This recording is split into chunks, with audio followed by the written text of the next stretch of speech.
Hello, hello. Happy Q&A day today, everybody.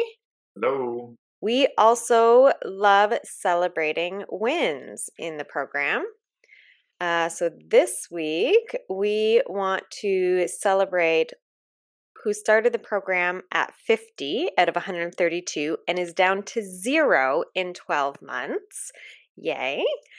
And who started at 22 out of 132 and is down to 2 in only 1 month.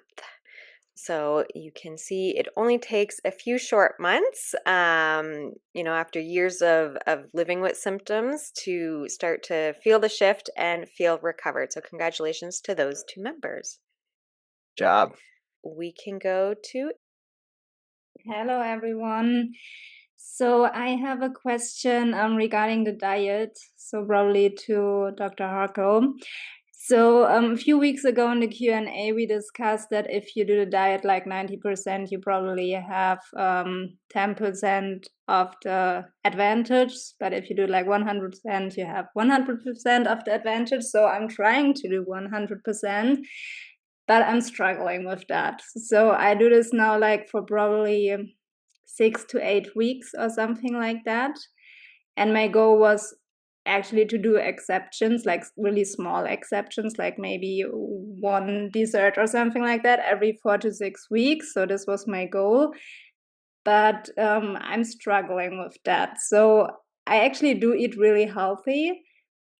But usually I do like exceptions maybe once per week or every 2 weeks. And that's something which works for me. But like really to do it just like every 4 or 6 weeks, which was my goal, that's very hard for me. So my question is, how often are exceptions actually okay? So I'm talking about sugar, for example, or also gluten. That are my main struggles actually. Yeah, this is a great question. I feel like you're actually closer to your ultimate solution than you probably think, which means you have been following it for a substantial amount of time. Normally, we say you don't have to be 100% of the time, all the time. I think initially, when you start the diet, and this is good for anybody that's listening, you want to be as close to 100% as possible for at least 4 to 6 weeks. After that, you can reintroduce foods like gluten and some more processed things. Now, ideally, we all know that we wouldn't want to eat this way.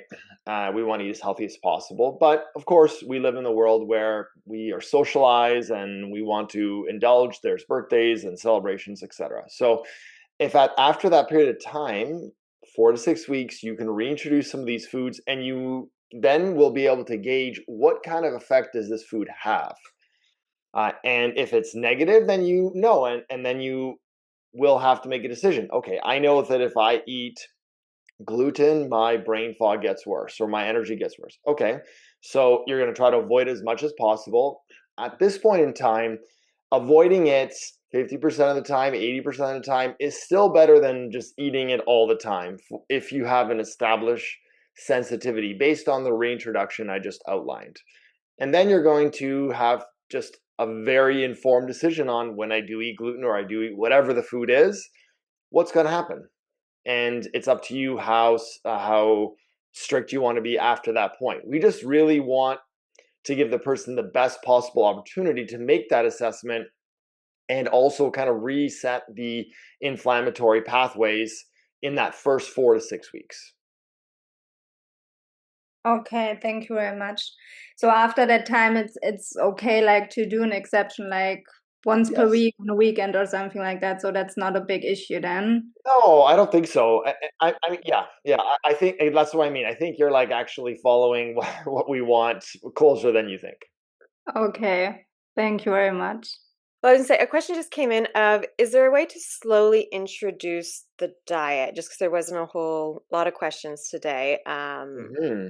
I thought that would be, Yeah, that's a good related question. and we get it all the time of, used to eating that standard American diet. How do we do it maybe over a month, 2 month type process? Yeah, so in the new course, I talk about different strategies of implementation. So I think we can kind of state that the ideal way is to really implement the diet in a way that you're going to be compliant, meaning that you're setting yourself up for success. Like, for example, if you learn about the diet today and you try to implement it tomorrow, you're probably not going to do well the first week anyways, because you have not gone shopping, you have not changed what's in your cupboard and fridge and pantry. You have to kind of prepare yourself by doing a little bit of research. So you just learned about eating in this wonderful way that's going to help heal your brain, reduce inflammation, but there's preparation and there's kind of like adjustments that you're going to have to make to your routine and lifestyle. So I suggest taking a week or two to kind of get yourself comfortable with some of the principles of the concussion fix anti-inflammatory diet. Start reading labels. There are probably foods that you have in store that you want to use up, and you're wanting to, maybe they're not exactly perfect, but you don't want to be wasteful. So I am totally understandable. I talk about this with my patients all the time. If we're talking about a diet, don't set yourself up to fail by giving yourself unreasonable expectations too quickly. Start, but also in the same token, don't wait 2 months to kind of slowly work your way in, because in my experience, those patients never actually end up getting anywhere with the diet, because they've kind of been like, well, I've kind of cut back on alcohol, I've kind of cut back on sugar, but I still have it every weekend. You have to kind of set in your mind that you are going to be fully committed. And then in practicality, in reality, you're going to slowly implement that over the span of a couple weeks. I'm going to make one additional point. There are some foods that are habitual, and there's a stronger physiological reaction to that habit with certain foods like sugar and even things like alcohol, where we're just kind of used to consuming sugar to kind of make ourselves feel good. So there's a mental, emotional side of eating as well. This is called emotional eating. A lot of times people are making these food choices because they're stressed, they're rushed, and they actually want that temporary little dopamine hit to feel good momentarily, to reduce their kind of anxiety or to bump their energy levels.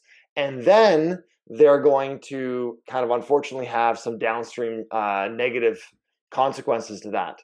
So sometimes people are stuck in a bit of a psychological tailspin, or kind of like hamster wheel with food. And so I think we have to be cognizant that it takes time for us to kind of rebuild and kind of cement new habits into our lifestyle. Linda, do you have anything that you'd like to add to the to kind of like the psychological side of eating and implementation of any kind of new routine? Yeah, I mean, it's such a tricky one. As you were talking, I can relate to it myself too, right? If we're trying to make changes, building new habits is difficult. So, doing the best you can to build new habits into your routine, right? I mean, Dr. Paul's always encouraging us, even as instructors, to, work on our own diets, and thinking of my own example, trying to cut back on certain foods. It's if you don't have preparation and a plan, it's really difficult to do. So, I like what you said, Dr. Paul. I think it is like organizing yourself, building a plan. That's going to support your mental health when it comes to the time versus, we just jump into it and then you might feel really overwhelmed. You're going to be self-critical, right? Why can't I do this? Well, it's not because you can't do it, but maybe because it wasn't set up properly in advance. Of course, there's the other end of the spectrum where people might have more, um, you know, like comfort food eating or restricted habits, and those type of things may take a more tailored approach, which I always recommend, speaking with a health care provider or a dietitian to sort of help you figure out how to work around some more mental health related challenges that might come with either overeating or restrictive eating. But generally speaking, I think Dr. Paul hit the nail on the head there with regards to planning and preparing yourself for a change. Because if you've prepared yourself and you've stocked your cupboards full of things, then you're more likely to do that. So for example, one of the feedback I got was, incorporate more fish, but I don't really cook a lot of fish with our family. So if it's not in the freezer, it's not in the fridge, we're not going to implement that. So it's sort of this idea of planning and making sure that you have these things available to you. So when you are busy and, especially if you have a family at home, you've got a lot of people to feed, you want to have those foods accessible to you. so you actually do, move forward and make those recipes that you have in mind. So I think that was just my comment around planning. It's such a huge piece. Yeah, no, I could agree more. Planning, preparation, just because you just listen to a video and you have some resources, you still have to implement it to your life. And there is some other psychological factors. There's even some addictive factors to things like sugar and caffeine, where we're kind of really used to eating that. We've had members that we've worked with that have been part of the program that have said, I drank like 2 liters of pop a day, and I've obviously clearly have a sugar addiction. That takes time to kind of wean off. But I think the to the point that Isabel made about being 90% compliant, getting only 10% benefit, I think the mindset we're trying to really create with that is, if you set your mind to, I'm going to kind of do this half-ass, I'm not really going to fully commit to it, then you're really not going to get much benefit. But if you're trying your best and you're going to say, you know what, I'm gluten-free, I'm going to avoid that. I'm not going to have gluten when my kid doesn't finish a sandwich, or I'm not going to have gluten on the weekend when I walk by my favorite pastry shop. No, you know what? I'm committing to 4 weeks.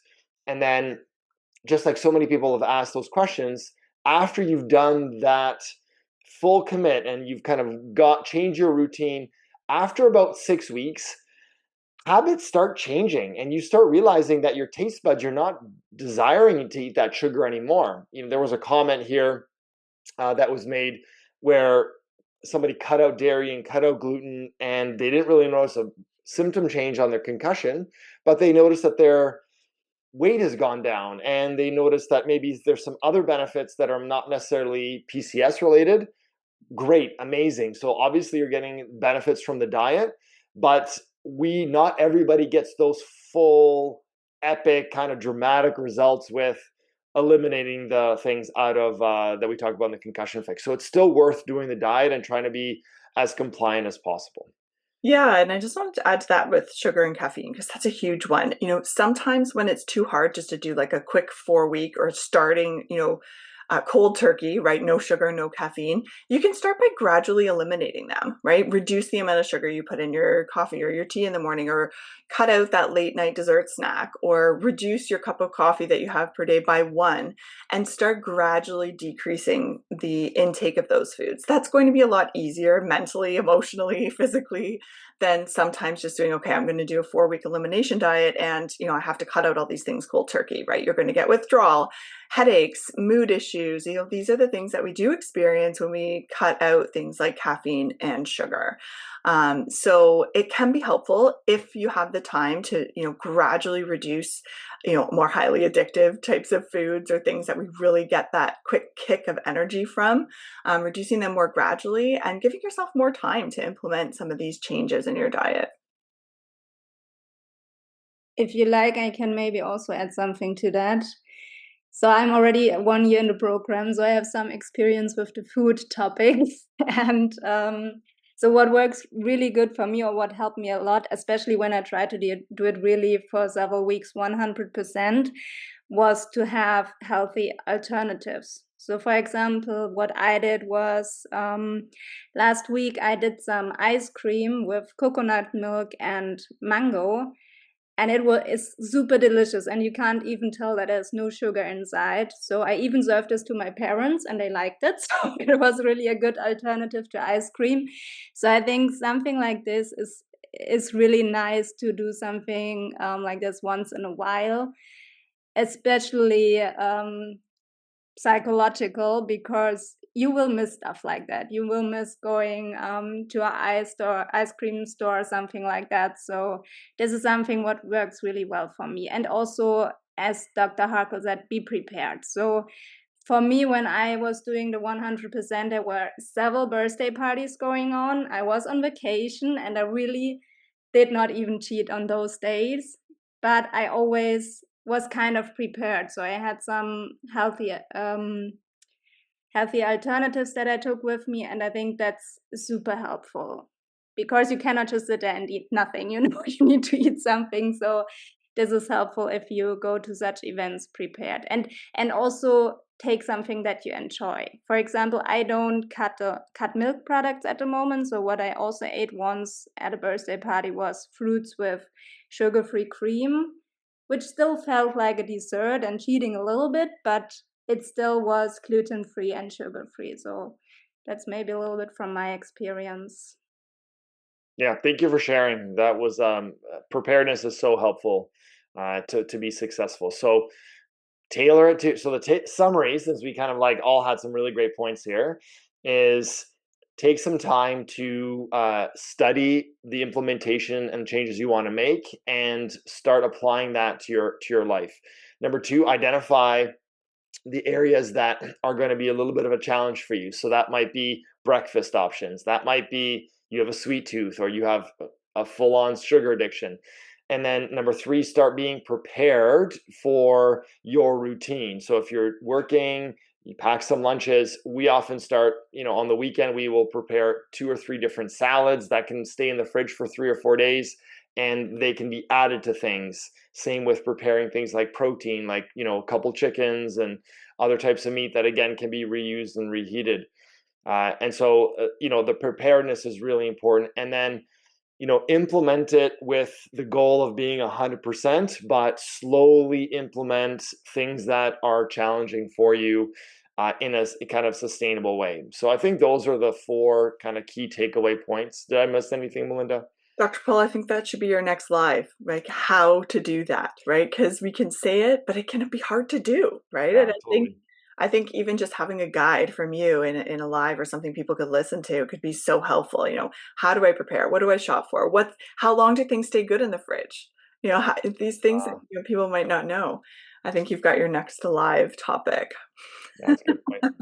Nikki, you made a good point in the chat where, some people are like, I don't know what to do, because I have this like decision fatigue where, I have a go-to breakfast, yet I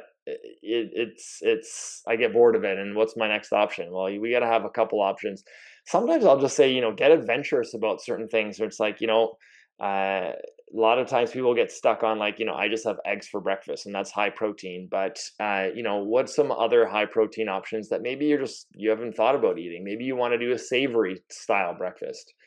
And then if you feel really lost, work with a health professional. A lot of times people come to see me as a patient because they need help on making these types of decisions.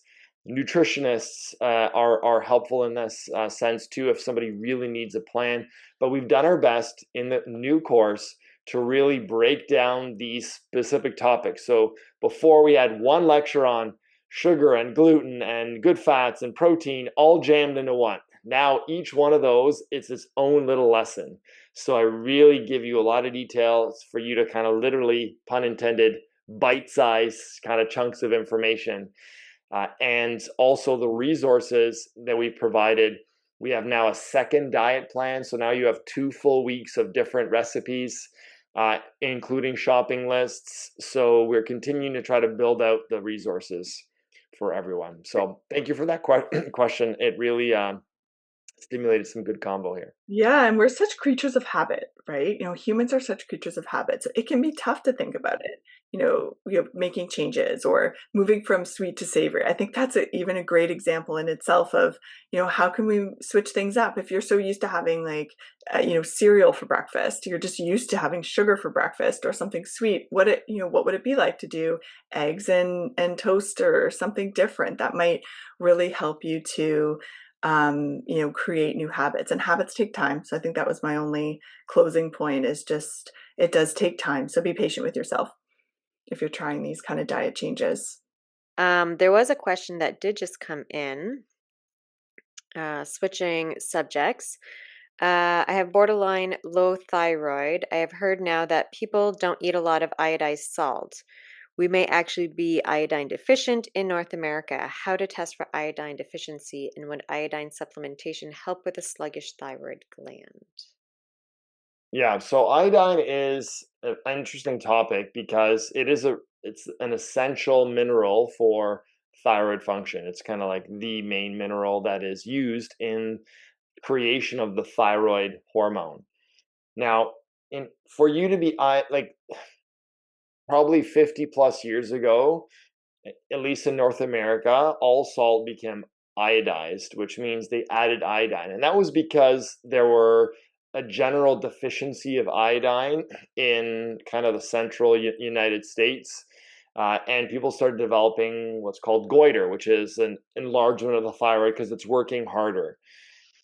Since the advent and implementation of iodized salts, that really eliminated most of the iodine deficiency for most people that are eating a standard American Western style diet.